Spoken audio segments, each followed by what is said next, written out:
ইহুদিরা কেন billion billion dollar খরচ করে পুরো ইসরায়েল জুড়ে এই গাছটি লাগাচ্ছে?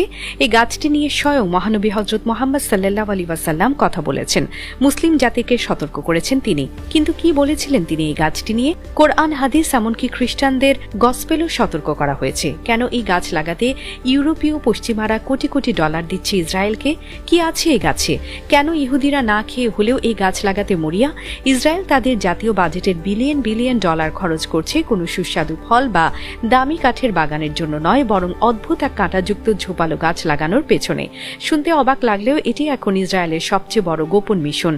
যে গাছটিকে খ্রিস্টানদের ধর্মগ্রন্থ গসপেল বলছে অশুভ শক্তির ছায়া, আর স্বয়ং বিশ্বনবী হজরত মুহাম্মদ সাল্লাল্লাহু আলাইহি ওয়াসাল্লাম আজ থেকে 1400 বছর আগে গাছটিকে নিয়ে মুসলিম উম্মাহকে ভয়ঙ্কর সতর্কবার্তা দিয়ে গেছেন। আর সেই গাছটি হচ্ছে গারকাদ গাছ। ইসরায়েলি প্রধানমন্ত্রী নেতানিয়াহু এই বিশেষ গারকাদ গাছের উৎপাদন বাড়াতে বিলিয়ন ডলারের প্রজেক্ট হাতে নিয়েছেন। 2023 সালের এক রিপোর্ট বলছে গত মাত্র 5 বছরে ইসরায়েলে প্রায় 24 কোটি গারকাদ গাছ লাগানো হয়েছে। বিশেষ করে ট্রেন লাইনের দুই পাশে কিলোমিটারের পর কিলোমিটার এই ঘন কাঁটাযুক্ত গাছ দিয়ে দেয়াল তৈরি করা হচ্ছে। শুধু তাই নয়, বিশ্বজুড়ে ইহুদিরা এই গাছের জন্য ফান্ড সংগ্রহ করতে টি শার্ট, পারফিউম এবং হ্যান্ডব্যাগ বিক্রি করছে। আপনারা যদি তাদের টি শার্টের ডিজাইনগুলো খেয়াল করেন তবে দেখবেন গাছের আড়ালে একজন পুরুষ আর একজন নারী লুকিয়ে আছে। এটা কি কেবলই ডিজাইন, নাকি এর পেছনে লুকিয়ে আছে কিয়ামতের আগের সেই চরম সত্য? প্রশ্ন হচ্ছে, কেন হযরত মুহাম্মদ সাল্লাল্লাহু আলাইহি ওয়াসাল্লাম গাছটিকে ইহুদিদের গাছ বলে অভিহিত করেছেন?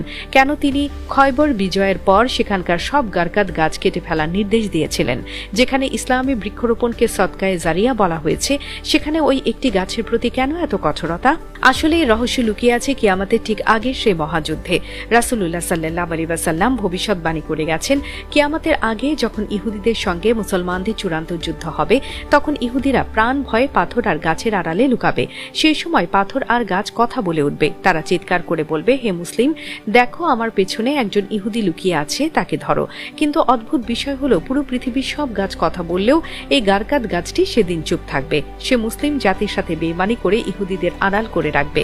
মজার ব্যাপার হলো, ইহুদিরা মুখে আমাদের নবীকে অস্বীকার করলেও অন্তরে তার প্রতিটি ভবিষ্যৎবাণীকে ধ্রুব সত্য বলে বিশ্বাস করে। তারা জানে একদিন সেই লড়াই হবেই এবং সেদিন তাদের একমাত্র বন্ধু হবে এই গারকাদ গাছ। আর ঠিক সেই কারণেই তারা আজ ফিলিস্তিনিদের জবরদখল করা ভূমিতে লক্ষ লক্ষ গারকাদ গাছ লাগিয়ে এক জ্যান্ত দুর্গের দেয়াল তুলছে। তারা ভাবছে এই গাছগুলো তাদের আল্লাহর পাকড়াও থেকে বাঁচিয়ে দেবে। আজ আমাদের নিজেদের প্রশ্ন করার সময় এসেছে, ইহুদিরা যেখানে আমাদের নবীর ভবিষ্যৎবাণীকে বিশ্বাস করে তাদের বাঁচার পথ খুঁজছে, সেখানে আমরা কি নবীর দেয়া শিক্ষা আর সুন্নাহকে আঁকড়ে ধরেছি?